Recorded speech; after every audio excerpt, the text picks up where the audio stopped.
अस्सलाम वालेकुम। मेरा नाम फ़ाइज़ा मौसम है और आज मैं आपके साथ शेयर करने जा रही हूँ फ्रेंच सैलेड। इसके लिए जो हमें सबसे पहले जो चीज़ चाहिए है वो है सैलेड लीव्स। मैंने यहाँ आइसबर्ग यूज़ किए हैं, आप कोई से भी ले सकते हैं। एक कप कद्दूकश की हुई गाजर, 1 कप बारीक क्यूब्स में कटा हुआ खीरा,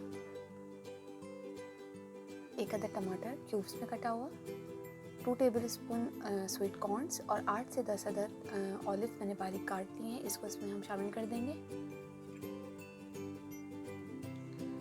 1 अदद अंडा मैंने बॉईल किया था, उसको मैंने क्यूब्स में काट लिया। अब हम इसके अंदर वो भी ऐड कर देंगे। इसको अच्छे तरीके से मिक्स करेंगे।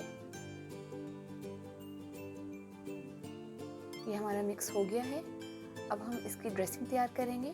ड्रेसिंग के लिए हमें चाहिए 2 tablespoon olive oil, 1 tablespoon lemon juice. आप इसमें फ्रेश लेमन भी यूज़ कर सकते हैं। 1 teaspoon black pepper and salt. इसको अच्छे तरीके से मिक्स करेंगे।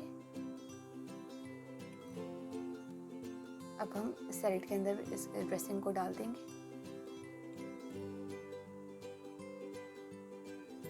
इसको अच्छे तरीके से मिक्स करेंगे कि तमाम ड्रेसिंग सैलेड के अंदर शामिल हो जाए।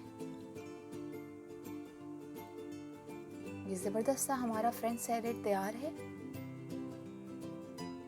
इसको आप बॉयल एग के साथ सर्व करें।